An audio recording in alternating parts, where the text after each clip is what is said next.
ఇచ్చినట్టి వాక్కు అదిగో తొట్టిలో పవ్వలించి ఉన్న దేవ పాలయేసులో ఇవ్విదగ సఫలమాయ ఈ దినమున నవ్వు మోమో నరుని కాపెను నవ్వు మోమో నరుని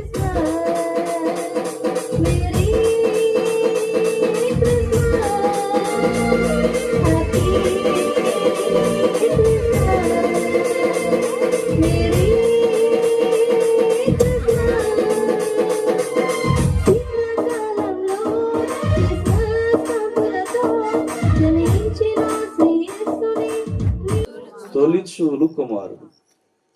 తొలిచూలు కుమారుడు అంటే జ్యేష్ఠుడా కనిష్ఠుడా?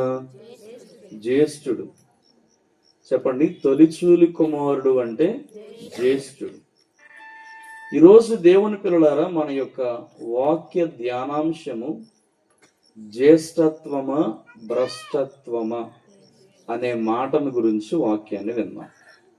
చెప్పండి, జ్యేష్ఠత్వమా భ్రష్టత్వమా అనండి ఒకసారి. జ్యేష్ఠత్వమా భ్రష్టత్వమా అనే మాటల గురించి వాక్యాన్ని ఈరోజు మనందరం కూడా కొద్ది సమయం ధ్యానం చేసుకుందాం. దేవుని పిల్లలారా, వాక్యాన్ని మనందరం కూడా చూస్తే మరియమ్మ గారికి యేసుక్రీస్తు ప్రభువారు జ్యేష్ఠ కుమారుడు. చెప్పండి, ఏ కుమారుడు? జ్యేష్ఠుడైన ఈ కుమారుడు ఆయన శ్రేష్ఠుడుగా ఈ లోకములో పెరిగాడు. చెప్పండి, జ్యేష్ఠుడైన ఈ కుమారుడు శ్రేష్ఠుడుగా ఈ లోకములో ఆయన జీవించారు. 33.5 సంవత్సరాలు జీవించారు.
చెల్లిస్తూ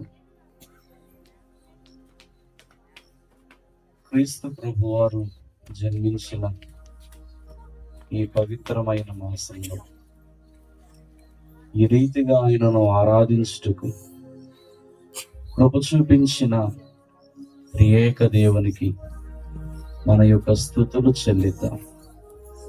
యేసయ్యా, నీవు ఉన్నతమైన దేవుడు అయ్యుండి మా నిమిత్తమై పరలోకాన్ని విడిచిపెట్టి దేవానికి మా రక్షక మీకు అనేక స్తోత్రములు.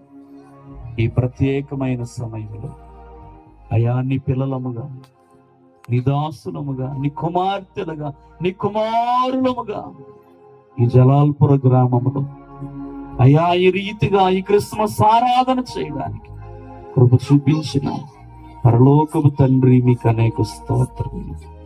సహాయం చేయండి ప్రభువా. మీ సన్నిధిని తోడుగా ఉంచండి స్వామి. మీ బలమైన కార్యాలు చేయండి. ఈ గ్రామంలో నాయనా నీ పనిని కొనసాగిస్తున్న మధ్యలోనికి వచ్చి వేసిన యేసుబాలుడా నీకే స్తోత్రములు. దేవా, రక్షకుడుగా నీవు జన్మించావు, అందుకై నీకు స్తోత్ర. రాజుగా కొందరికి ప్రత్యక్షమయ్యావు, స్తోత్రములయ్యా. ఈరోజు ప్రభువా, ఈ జలాల్పురం గ్రామములో అయా మీరు బయలుపరిచిన ఏర్పాటు బైబిల్ మిషన్ పిల్లలమైన మమ్మందరినీ ఈ స్థలములోనికి సమకూర్చిన దేవానికి అడుగు పెట్టనయ్యుండగా బాలుడు అయిన యేసయ్యా, నీ బలమైన ఆత్మను మాకు తోడుగా ఉంచండి. నీ బలమైన కార్యాలు మీరు జరిగించండి.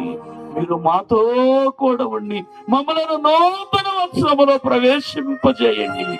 స్తోత్రములయ్యా, స్తోత్రములయ్యా, స్తోత్రములయ్యా, మీకు నమస్కారములయ్యా.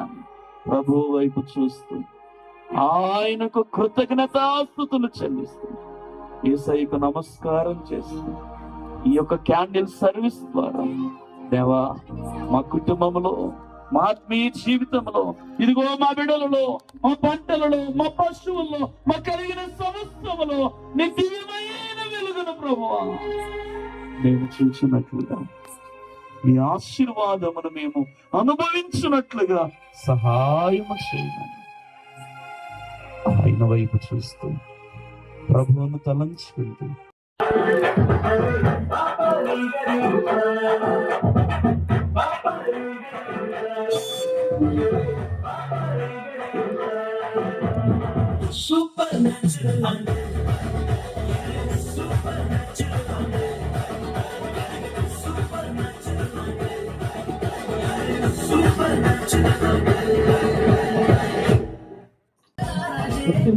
కుర్చీ వదలాలి.